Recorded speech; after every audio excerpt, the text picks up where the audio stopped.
Well, it's another striking example that the future has arrived, and it is a little bit disturbing. Hi, everybody. I'm Bill Whittle here with Steve Green and Scott Ott, and this is Your Right Angle. Today, we're talking about this amazing video of a robotic soldier that is actually on a firing range along with his human handlers, and he continues to score perfect hits as he's knocked and battered around and pushed to the ground and gets back up again, switches weapons.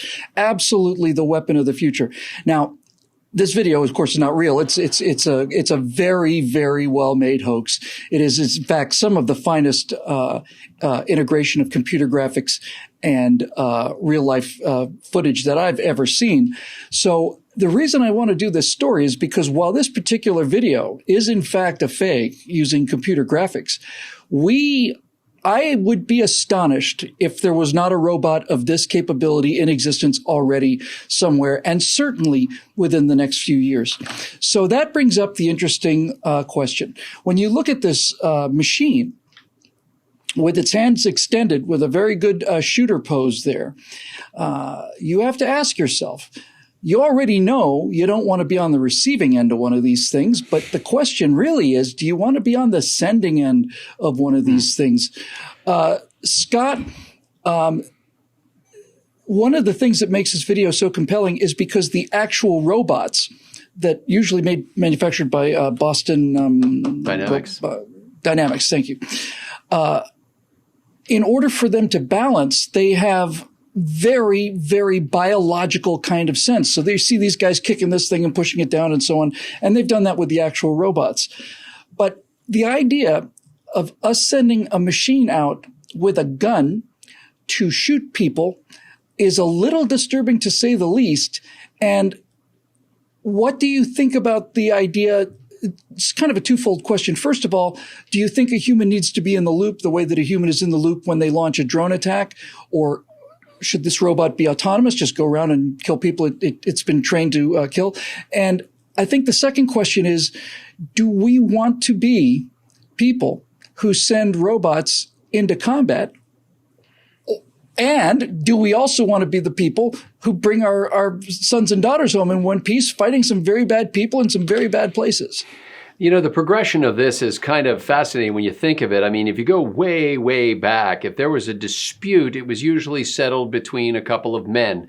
Somebody stole something from somebody was horning in on somebody's woman, and they fell to fisticuffs or cudgels or whatever the weapon of the day was.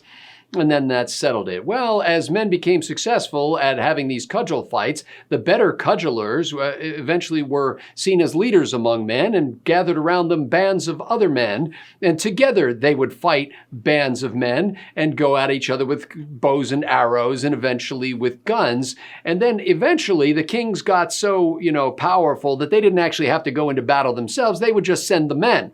So these men who had gathered around them would go into battle for them. My grandfather, who fought in World War II, was a tank commander, Staff Sergeant Jim McMaster, used to say that he thought all wars should be settled by putting the chief executive of the countries together in a room and letting them actually fight it out among themselves. And whoever came out of the room was in charge. But then you get to this next level of remove where you're saying, okay, well, we're going to have men invent machines, and the machines are going to go kill men. Well, only for a little while, because the guys on the other side will eventually develop their own machines. And then you'll have battles that are nothing but machines fighting against machines, at which point you got to wonder, what's the point? Because you just got one robot shooting another robot. And I suggest that at that point that they settle everything by just playing video games. First-person shooter video games, and then the outcome is decided by whoever scores the most points, and nobody gets hurt, and nobody's machine is ruined, and actually you can probably monetize that on Twitch. And you end up with the Star Trek episode where the wars are fought by computers and people walk into the vaporization chambers because that's how many casualties were calculated for that particular attack. But Scott, I want to go back to you on something. Roddenberry had to be way ahead of me. Well, you said something that I think is very, very important here. You said, so we'll send machines, and then they'll make their own machines and send their own machines, but they won't. Well, it depends on who you're fighting. Because hang on. They won't, at least not in terms of the kind of fights that we found ourselves in for the last 20 years, these low-level fights against insurgents and terrorists in hiding or out in the middle of nowhere.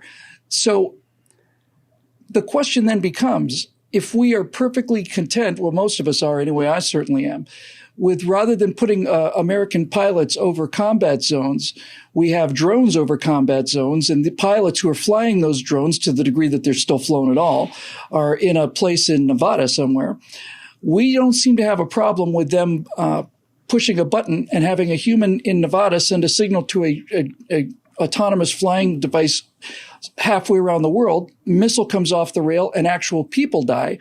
How would that be any different than having a group of guys in a room someplace with basically with virtual reality glasses and triggers, and they can go out and kill these people and not have to risk our own guys?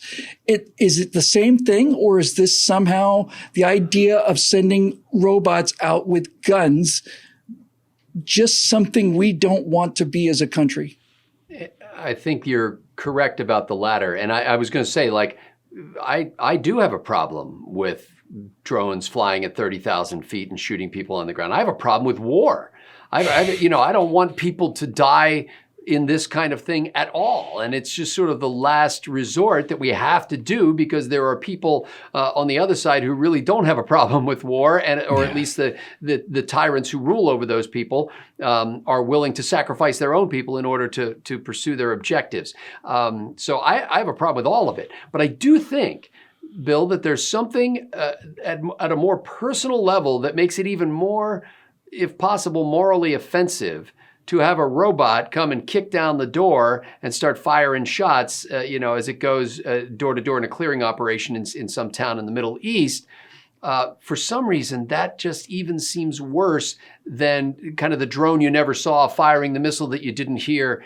And now you're face to face with this monster robot, and people on the ground will see the robot that is killing their loved ones.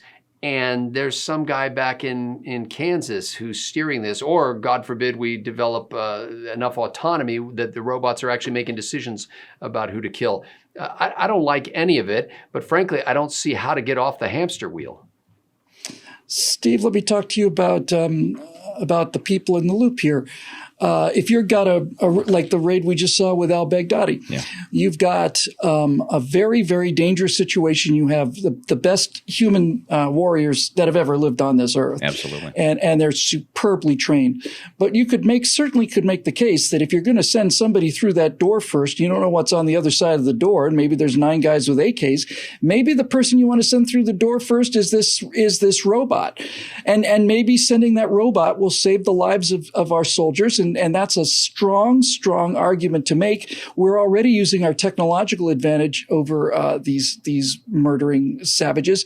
And this is a logical way of extending that argument to protect the lives of American soldiers. What do you think will happen to people who are now killing by remote control? 3 things. Number one, you're completely right. The future of combat is one manned system of some kind, whether that system is an infantryman or a tank or a jet fighter, surrounded by robotic drones. That's the future. We are heading headfirst, high speed for it right now. I think it's Lockheed is testing. I can't remember what they're called, but it's your sky, buddy.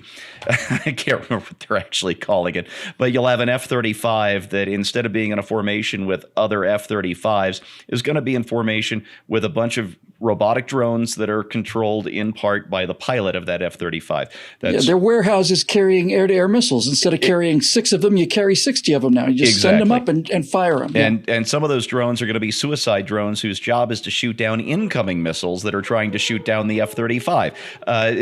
It's amazingly complicated. It's amazingly intricate. It's the future, and it's coming, I think, faster than a lot of people are aware of. I want to set that aside and talk about 2 other things. Number one, I want to take my hats off to whoever did that CGI of that shooting robot. Not too long ago, I tried rewatching the Star Wars prequels just to see if they were as bad as I remembered. And the first one was just as bad as I remembered, and I skipped through most of it. And the other two, I was able to ignore some of the worst parts and see some of the highlights with fresh eyes. And I really enjoyed the highlights. But what shocked me really is how poor the CGI was. George Lucas, with all this technology and all this money to throw around. 20 years, man. Yeah, the compositing is actually quite poor. And because they just didn't have the computer horsepower to really do photorealism, they seem to go for this sort of painterly effect, if that makes any sense to you. And once you notice it, it really tends to draw you out of the movie. And CGI tends to lack, for lack of a better word, physicality.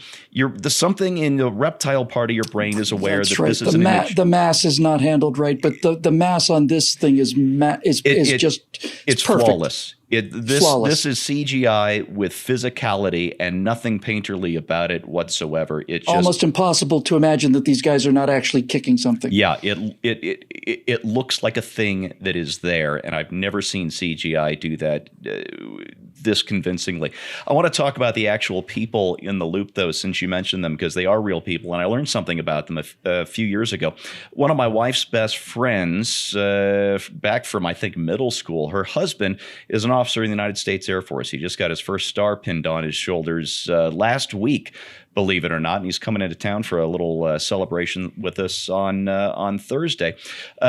General Julian Ghost Cheater, formerly an F-16 pilot, and then he got moved over to drones. You were talking about the guys in Las Vegas who sit in the air-conditioned building and they control the drones halfway across the world and rain down Hellfire missiles on jihadis who were in desperate need of having Hellfire missiles rain down on them. Julian noticed something about the men and women under his command. It was thought that because you're killing people by remote control, that you wouldn't have much emotional effect. It's remote, it's distant, it's from 30,000 feet and a world away, and you are at no physical risk yourself. Well, it turns out that these officers, these men and women who are doing this stuff by remote control, were having the same emotional effects as the guys overseas deployed, actually risking their butts in actual F-16s flying over enemy territory. The difference is, after the mission was over, they didn't go out to the bar with their buddies who had just gone through the same thing and blow off steam. Instead, they had to go home to their husbands and wives and children and act like nothing had happened. And it was affecting their morale, it was affecting their family lives, it was affecting everything. And Julian was one of the officers who noticed this and helped to put in place systems to help these human beings cope with the humanity of being officers in charge of drones. So while we see this future hurtling towards us, let's not lose sight of the fact that it's still a human being who pushes that button, and those human beings deserve our care. Yeah, and that story is an amazing story, and I think it's also amplified by the fact that if you're going to launch a missile strike on somebody and you're the pilot of an aircraft over enemy airspace, you are taking some kind of risk. You're getting a risk of being shot down. You are putting your life on the line, and maybe a little one-sided, maybe very one-sided. Hopefully. But you are nevertheless out there in a combat zone. And if you are doing that same kind of thing from someplace where you are at no risk at all, I imagine that would weigh heavily on your psyche in terms of just the overall sense of fairness. But as far as the fairness of it goes, folks, people have been killing people by remote control really since the invention of the bow and arrow. That really was it. It was the first way to kill people without having to actually get in their face and do it hand to hand. And for centuries, the bow and arrow were often considered to be cowardly weapons that real men didn't use, precisely because you could stand some distance away and kill a guy and not have to face him. This issue is one that I think we're going to be wrestling with for a long time. And the best news about all of it is that we're wrestling with the issue. That's what's good. When you look at this amazing video of this machine holding a gun on another human being, if that doesn't disturb you, then we're lost. I personally believe that the ability to build machines like that is only possible because of the goodness of people who can cooperate and who have actual souls and morals and so on. And I don't know what the answer to this is. I'd rather see a robot get shot than one of our soldiers.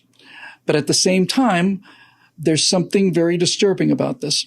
So we don't have the answers to these questions. But the one answer that we do have is that we continue to ask them and we continue to struggle with them, and they bother us, and they should bother us. And the fact that they bother us, no matter what decision we end up making, is an indication that unlike that remarkably rendered piece of steel, we're made out of holier stuff than that. And we would like to keep it that way. That'll do it for this edition of Right Angle, brought to you by the paying members at BillWhittle.com. If you'd like to help us keep stories like this coming, we certainly could use your help. Just head on over to BillWhittle.com and you can click on the Become a Member button. For Steve Green and Scott Ott, I'm Bill Whittle. We'll see you next week on Right Angle.